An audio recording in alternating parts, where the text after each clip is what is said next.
Today, we're diving into a single law that for decades built a kind of firewall to keep the U.S. government's foreign messaging away from its own people. It's called the Mundt Act, and honestly, understanding it is key to making sense of our media world today. So, let's just cut right to the chase with a really direct question. Can the U.S. government legally aim propaganda at you, an American citizen? For a very, very long time, the answer was a simple and clear no. But that's changed, and the story of how we got from no to, well, it's complicated, is what we're going to unpack. For more than 60 years, that answer was a hard no. But then came 2013, when a little-known change to the law basically rewrote the rulebook. To really get a grip on what that change means, we have to go back to when the original rule was first put in place. So let's talk about this idea of a propaganda firewall. This wasn't a real wall, of course. It was a legal wall, built right after World War II for a very, very specific reason. And here it is, the Mundt Act of 1948. It was designed to do two things. First, it gave the government the green light to engage in what's called public diplomacy overseas. You know, spreading messages about American culture and values. But the second part, and this is the crucial bit, is that it strictly prohibited that same stuff from being aimed at the American public. Now, the fear driving this law was fresh. It came straight out of the experience of World War II. Lawmakers had just seen how incredibly powerful state-run propaganda could be, with broadcasters like Japan's Tokyo Rose or Nazi Germany's Lord Haw-Haw using the radio to try and crush Allied morale. The whole point of Mundt was to let America compete in that global arena of ideas while making damn sure that powerful tool could never be turned back on its own people. So, what did this no propaganda at home rule actually look like in the real world? How did this firewall work day in and day out? The dividing line was purely based on geography. It was actually pretty simple. The government's international radio station Voice of America could broadcast deep into the Soviet Union, no problem.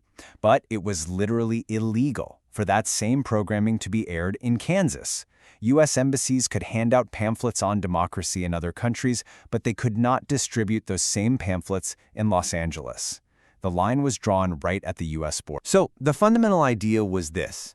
Anything the State Department or other agencies made to influence people overseas was treated like it was for export only. It was kept separate, behind a sturdy bureaucratic wall. And for decades, this system actually held up.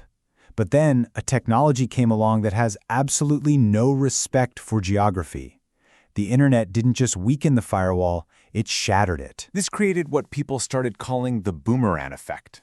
A video produced by the U.S. government for an audience in Afghanistan could get uploaded to YouTube, and in an instant, someone in Cleveland could be watching it. The law was built on borders. But the internet makes borders meaningless. The firewall was full of holes. You can really see the whole story unfold right here on this timeline.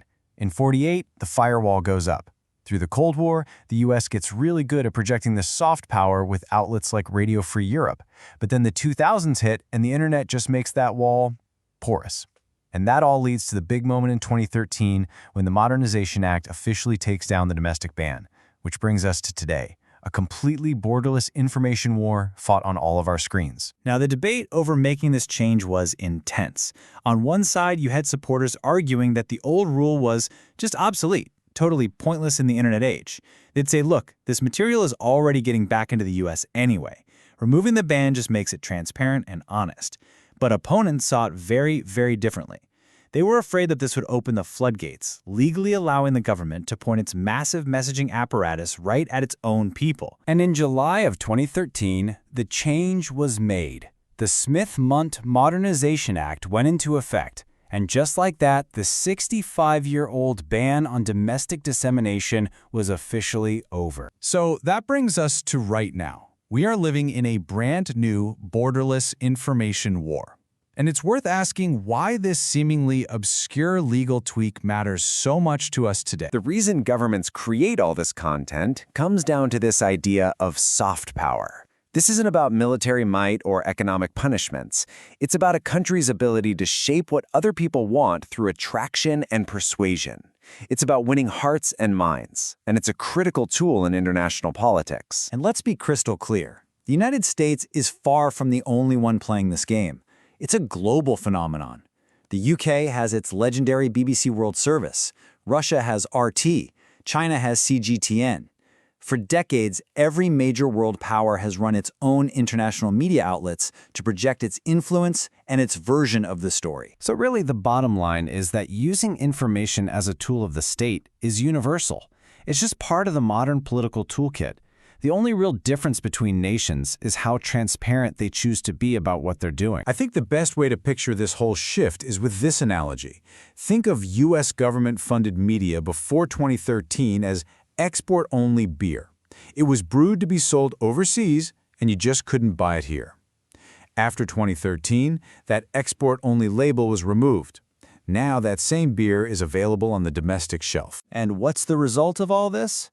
The line that once clearly separated government-made content for foreign eyes from the domestic news that you and I consume, well, that line has now been officially and permanently blurred. Which leaves us all with one final and I think really important question. The old law built that firewall to shield citizens. That firewall is now gone. So in a world where information flows everywhere, instantly, without borders, who is responsible for building the firewall now?